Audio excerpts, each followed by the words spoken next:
Terima kasih. Assalamualaikum warahmatullahi wabarakatuh. Waalaikumsalam Waalaikumsalam warahmatullahi warahmatullahi wabarakatuh. wabarakatuh. Bismillahirrahmanirrahim. Alhamdulillahirabbil alamin alladzi hadana biqissasil ghabirin wa ja'alaha 'ibratan littabi'ina ila yaumiddin wassalatu wassalamu ala asyrafil anbiya'i wal mursalin sayyidina wa maulana Muhammadin sallallahu alaihi wasallam alladzi kanat hayatuhu mamlu'atan bimakarimil akhlaq wa mahasinus sifat wa ala alihi wa ashabihi wa tabi'in wa tabi'at tabi'in wa man tabi'ahum bi ihsan ila yaumiddin, amma ba'du. Yang saya hormati Bapak Direktur Jenderal Himas Islam, yang saya hormati Bapak Sekretaris Dirjen Himas Islam, Bapak-Bapak Direktur di Direktorat Jenderal Himas Islam, jajaran Eselon 3, dan seluruh Bapak Ibu penyuluh agama Islam yang hadir pada kesempatan pagi hari ini, khususnya juga yang saya hormati senior saya Habib Nuruzzaman, Muhammad Nuruzzaman, staf khusus Menteri Agama. Alhamdulillah pada kesempatan pagi hari ini kita dapat bersilaturahim, bertemu melalui media Zoom meeting ini untuk secara bersama-sama kita membangun komitmen dan memperkuat kembali tekad kita untuk berbuat yang terbaik, memberikan pengabdian yang terbaik untuk bangsa dan negara, utamanya untuk Kementerian Agama, agar dapat memberikan manfaat kepada masyarakat, khususnya kepada umat Islam. Bapak Ibu yang saya hormati, saya mungkin singkat saja beberapa hal yang perlu saya sampaikan terkait dengan kampanye protokol 5M, karena mungkin nanti selepas ini Mas Habib Nuruzzaman juga akan menyampaikan paparan beliau, dan jam 10 harus mendampingi Menteri Agama untuk mengikuti rapat terbatas kabinet. Bapak Ibu yang saya hormati, pertama perlu kami sampaikan bahwa saat ini di masyarakat kita itu ya, di beberapa daerah utamanya terjadi lonjakan kasus COVID yang cukup signifikan. Jadi beberapa daerah itu terjadi lonjakan kasus penularan COVID-19 yang cukup signifikan, yang kalau kita coba urai lebih lanjut, ada beberapa hal yang menjadi penyebab ya, yang menyebabkan lonjakan kasus ini menjadi sangat signifikan. Bapak Ibu yang saya hormati, pertama adalah munculnya varian baru ya, munculnya varian baru yang memiliki potensi yang lebih menular, yang lebih berbahaya, dan penyebarannya menjadi sangat lebih cepat. Yang kedua, Bapak Ibu yang saya hormati, ada situasi, ada keadaan di mana masyarakat kita, khususnya umat Islam, itu sampai pada titik jenuh ya, karena sekian waktu ini kita harus terus menjalani protokol kesehatan. Ada titik di mana kita mengalami sampai pada titik jenuh, ditambah lemahnya ya, berkurangnya semangat dari berbagai pihak untuk terus mendorong kepada umat agar terus mematuhi protokol kesehatan. Yang ketiga, Bapak Ibu yang saya hormati, ada perasaan, ada pemahaman di kalangan masyarakat, di kalangan umat yang beranggapan bahwa seseorang yang sudah divaksin itu kebal terhadap COVID-19. Nah, ini pemahaman yang kurang tepat gitu ya, karena seseorang yang meskipun sudah divaksin tetap memiliki potensi dan risiko tertular yang sama dengan orang yang belum divaksin. Sehingga kemudian pemahaman yang muncul di masyarakat bahwa seseorang apabila sudah divaksin itu merasa kebal, itu menjadi tidak benar. Dan karena munculnya pemahaman yang seperti ini berakibat pada sikap umat yang kemudian menjadi longgar, abai, dan tidak lagi disiplin menjalankan protokol kesehatan. Dan problem yang keempat adalah masih rendahnya vaksinasi yang capaian vaksinasi yang dilakukan oleh pemerintah.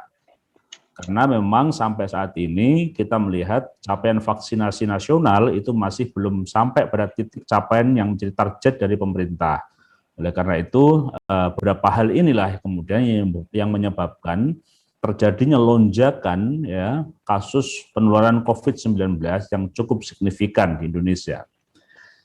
Bapak Ibu yang saya hormati, dalam beberapa waktu yang lalu kita melakukan rapat koordinasi dengan berbagai pihak yang dipimpin oleh Menko Marves, yang salah satu amanat dan penugasan yang diamanatkan kepada Kementerian Agama adalah bagaimana Kementerian Agama bisa menggerakkan seluruh perangkat ya, seluruh komponen yang ada di Kementerian Agama untuk secara terus-menerus melakukan kampanye, melakukan edukasi kepada masyarakat tentang pentingnya protokol kesehatan 5M, yaitu memakai masker, mencuci tangan, menjaga jarak, menghindari kerumunan, dan mengurangi mobilitas. Nah, Kementerian Agama sebagai kementerian dengan struktur vertikal saat ini memiliki sumber daya manusia yang luar biasa, utamanya di penyuluh. Penyuluh Kementerian Agama, penyuluh agama Islam yang PNS non-PNS ini tersebar di seluruh Indonesia dan menjadi ujung tombak dari Kementerian Agama untuk memberikan edukasi kepada masyarakat. Oleh karena itu, melalui forum ini nanti kita berharap kepada seluruh penyuluh agama Islam, PNS non-PNS, dapat melakukan berbagai upaya-upaya yang bersifat edukatif kepada masyarakat, kepada umat Islam. Tentunya tidak bisa sendirian, tidak bisa bekerja sendiri, harus berkolaborasi dengan berbagai pihak. Berkolaborasi dengan tokoh masyarakat, tokoh ormas Islam, para ustadz, para kiai, dan berbagai stakeholder yang lain, dengan kepolisian, dengan TNI, dan seterusnya. Dan ini tidak bisa kemudian kendor, ini harus terus-menerus kita sampaikan kepada umat, kepada masyarakat tentang pentingnya menjaga protokol kesehatan. Bapak Ibu yang saya hormati, seringkali mungkin di lapangan kita harus berhadapan dengan berbagai pihak yang memiliki cara pandang yang berbeda.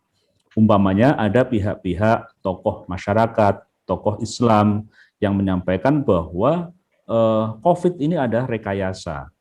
COVID ini adalah gerakan konspiratif. Vaksin ini adalah upaya melemahkan umat Islam dan seterusnya. Nah, dalam hal menghadapi cara pandang yang seperti ini, teman-teman, sahabat-sahabat penyuluh harus terus berusaha memberikan edukasi yang baik, memberikan edukasi yang santun kepada berbagai pihak, tentunya dengan menggandeng, berkolaborasi bersama berbagai stakeholder pada tingkat struktur masing-masing. Teman-teman Kementerian Agama yang di Kanwil, di wilayah berkolaborasi dengan Polda, dengan TNI, dengan Kodam, kemudian dengan Pemprov, dan seterusnya. Di kabupaten kota berkolaborasi dengan struktur aparat pemerintah pada tingkat kabupaten kota, kecamatan juga seperti itu, dan seterusnya. Nah, inilah makanya kemudian menjadi penting berbagai upaya yang mesti kita lakukan ini harus terus kita lakukan secara kontinu tanpa tanpa harus melihat siapa pihak yang harus kita gandeng. Jadi seluruhnya kita harus melakukan sosialisasi, melakukan berbagai upaya untuk mendorong kepada masyarakat agar disiplin, ya, secara terus-menerus disiplin menjalankan protokol kesehatan. Yang berikutnya, Bapak Ibu yang saya hormati, aspek yang paling utama dari upaya yang kita lakukan mengkampanyekan protokol kesehatan 5M ini adalah keteladanan. Ini aspek yang utama. Jangan sampai kemudian Bapak Ibu, sahabat-sahabat penyuluh melakukan kampanye tentang protokol kesehatan kepada berbagai komponen masyarakat, kepada umat Islam, tapi tidak memberikan contoh dan keteladanan yang baik, malah memberikan melaksanakan kegiatan-kegiatan yang menyebabkan terjadinya kerumunan, malah mengikuti berbagai kegiatan yang terjadinya kerumunan, tidak memakai masker, dan seterusnya. Nah, dalam kondisi seperti ini, kita berharap seluruh penyuluh agama Islam, PNS, non-PNS, dan seluruh jajaran Kementerian Agama di seluruh tingkatan struktur harus memberikan contoh dan teladan kepada umat. Bagaimana kita disiplin menggunakan masker, disiplin menjaga jarak, disiplin mencuci tangan, menghindari kerumunan, dan mengurangi mobilitas. Bapak Ibu yang saya hormati, sahabat-sahabat penyuluh agama Islam, PNS, non-PNS, nanti kami akan sampaikan, teman-teman bapak-bapak dari Direktorat Jenderal Bimas Islam sedang menyiapkan bahan, sedang mempersiapkan bahan yang bersifat, yang isinya nanti argumentasi keagamaan terkait dengan protokol kesehatan. Kenapa harus menggunakan masker? Argumentasi keagamaannya seperti apa? Kenapa harus menghindari kerumunan? Argumentasi keagamaannya seperti apa? Kenapa harus vaksinasi? Argumentasi keagamaannya seperti apa? Bahan-bahan ini nanti akan disiapkan oleh Direktorat Jenderal Bimas Islam, yang kemudian kita akan distribusikan, kita akan cetak dan kita sebarkan ke seluruh penyuluh agama Islam di seantoro, di seluruh Indonesia gitu ya. Nah, kita harapkan dengan bahan ini sahabat-sahabat penyuluh agama Islam dapat lebih memiliki motivasi untuk menyampaikan beberapa hal kepada umat. Selain daripada bahan yang bersifat materi, bahan-bahan ini, kita akan upayakan agar ketika penyuluh agama Islam itu melakukan edukasi kepada masyarakat, kepada umat, itu tidak dengan tangan kosong. Ya, kita akan upayakan nanti dapat memberikan bantuan dalam bentuk masker, hand sanitizer, sabun, vitamin, dan seterusnya.